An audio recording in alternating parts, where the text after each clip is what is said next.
Racist neighbor calls cops on Snoop Dogg, shocked to discover his true identity. Maplewood was a peaceful suburban neighborhood where everyone knew everyone, and the days often moved at a leisurely pace. Linda Harper, a woman in her early 50s, prided herself on being the unofficial overseer of the block. She spent her mornings sipping coffee on her porch, tending meticulously to her garden and keeping a keen eye on all the neighborhood happenings. Known for her nosy tendencies, Linda often kept an eye out for anything that might disrupt the pristine order of Maplewood. It wasn't just about security for her. She liked to feel in control, to be aware of every detail. On a bright, crisp Saturday morning, Linda noticed a sleek black SUV pull up across the street.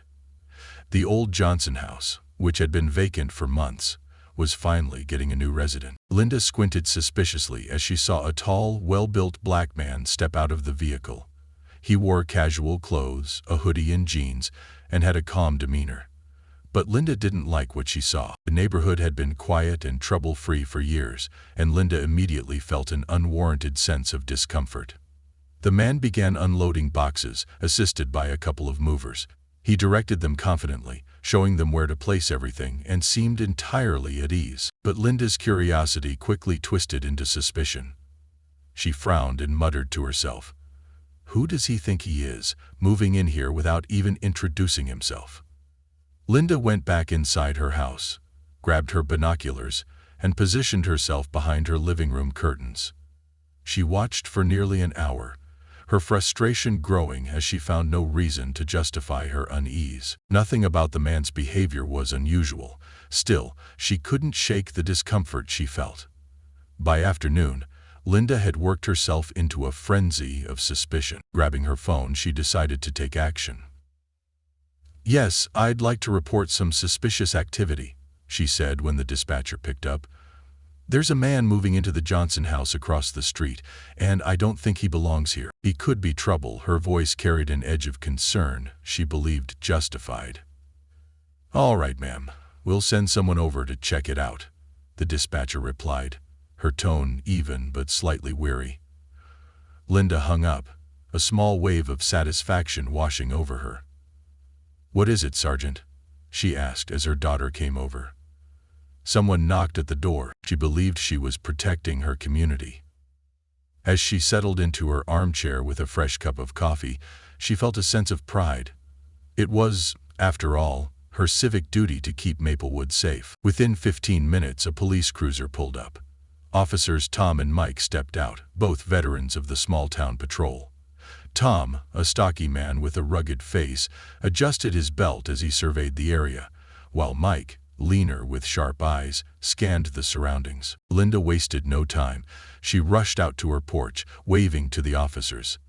"Thank you for coming, officers," she said, a sense of urgency in her voice. "I just wanted to make sure everything was in order, we can't be too careful." Tom nodded, his expression polite but somewhat resigned. "Of course, ma'am, we'll go check it out." For a moment, surprise registered on his face, but he quickly composed himself, stepping forward with a friendly smile. "Good afternoon, officers," he greeted them warmly. "Is there a problem?" Tom extended his hand. "Good afternoon, sir. We received a call from a neighbor. Just wanted to check in, make sure everything's all right." The man shook Tom's hand firmly, his smile unwavering. "Absolutely, everything's fine. My name is Calvin Braddis, just moving in today." Tom blinked, recognition dawning on his face, but he couldn't quite place it. Mike, however, immediately knew who they were dealing with. "Wait, Calvin Braddis? As in Snoop Dogg?" Calvin, better known to the world as Snoop Dogg, chuckled. "That's right, man. Just trying to settle into my new place. Thought Maplewood looked like a nice quiet spot." The two officers exchanged a glance, a mix of surprise and amusement on their faces. Linda, standing a few steps behind, was frozen in shock. Her smug expression faltered as she processed the scene before her. This wasn't just any man. This was Snoop Dogg, the famous rapper and actor moving into her neighborhood. "Mr. Braddis, we're really sorry about this," Tom said, his tone shifting to one of respect. "We didn't realize. Welcome to Maplewood." Linda's face turned pale. The confidence she had displayed just minutes earlier melted into embarrassment. Stammered, trying to explain herself. "I just wanted to make sure everything was in order," she said weakly, her eyes avoiding Snoop's. Snoop looked at Linda, his expression calm but with a hint of disappointment. "Snoop, I get it, ma'am," he said, his voice steady. "You care about your neighborhood. But next time maybe just come over and say hi before calling the cops. I'm a pretty friendly guy." Linda swallowed hard, nodding. "Yes, of course," she mumbled, retreating quickly back to her house, her cheeks burning with humiliation. The officers exchanged a few more polite words with Snoop before heading back to their cruiser. As they drove away, Mike couldn't help but laugh. "Man, can you believe that? Snoop Dogg moving into Maplewood? Bet Linda's not gonna live this one down for a while." Tom shook his head, a smile tugged at his lips. "Justice served, I guess." Later that evening, Linda watched from her window as Snoop continued to unpack, his movements calm and deliberate. After his suitcase, Nick pulled the pillows up to his chin. Now the weight of the world fell upon him. She sighed, a heavy feeling settling in her chest. She realized that her actions, driven by suspicion and prejudice, had been misguided.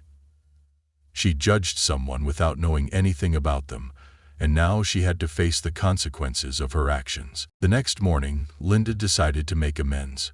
She baked a batch of cookies, her signature oatmeal raisin, and took a deep breath before crossing the street. Snoop was on his porch, setting up some potted plants. He made the sign of the cross in the air. He looked up as Linda approached, a serious expression on his face. "Hi there," she called out, her voice wavering slightly. I brought these for you." Linda stood by the office door with her hands pressed against her lower back, her eyes cast down. "Just wanted to apologize for yesterday. I realize I might have overreacted." "Appreciate that. No hard feelings. We're neighbors now, right? Gotta look out for each other." Linda nodded, a small smile breaking through her embarrassment. "Right, and welcome to Maplewood." News crews even showed up for a few days, trying to catch a glimpse of the famous rapper in his new suburban setting. But as the excitement died down, something interesting began to happen. Snoop became more than just a celebrity in their midst. It felt like reality had closed in around the group. He became part of the community. He attended neighborhood barbecues, donated to the local community center, and even offered to help coach the local kids' basketball team. Slowly but surely, even the most skeptical neighbors began to warm up to him. One day, as Linda was tending to her garden, she noticed Snoop across the street, playing basketball with some of the neighborhood kids. She watched as he showed them how to dribble, his laughter ringing out across the street. A warmth spread through her chest, a feeling of connection she hadn't expected. The facility was larger than she'd expected, and it looked as if it belonged in older movies, like it had been carved in the late 40s, early 50s. She walked over, her gardening gloves still on, and called out, "Need an extra player?" Snoop looked up, grinning. "Always, Miss Linda. You got game?" Linda laughed, shaking her head. "Not really, but I can try." The kids cheered as Linda joined them on the court. Her awkward attempts at dribbling met with gentle encouragement from Snoop. It was a simple moment, but for Linda, it marked a turning point. She realized that the world was changing, and she had to change with it. The people she feared, the people she didn't understand, were often just like her, looking for a place to belong, a community to call home. By the end of the game, Linda was out of breath but smiling. Snoop patted her on the back. "Not bad for a first-timer," he said, winking. He asked whether he could follow him outside. "You're all right, Miss Linda." Linda smiled, her heart feeling lighter than it had in a long time. "Thanks, Calvin, and I'm really glad you're here." In the end, it wasn't just Snoop who had moved into Maplewood. It was the spirit of openness, of understanding, of community. And for Linda, it was a lesson she would carry with her, that sometimes the people we think are strangers are just friends we haven't met yet. And that, above all, we need to look beyond our own fears and prejudices to see the humanity in everyone. The story of Snoop Dogg and his neighbor Linda became a symbol for Maplewood, a reminder that no matter our differences, we all want the same thing: to belong, to be seen, and to be treated with kindness. And in the end, that's what truly makes a neighborhood a home.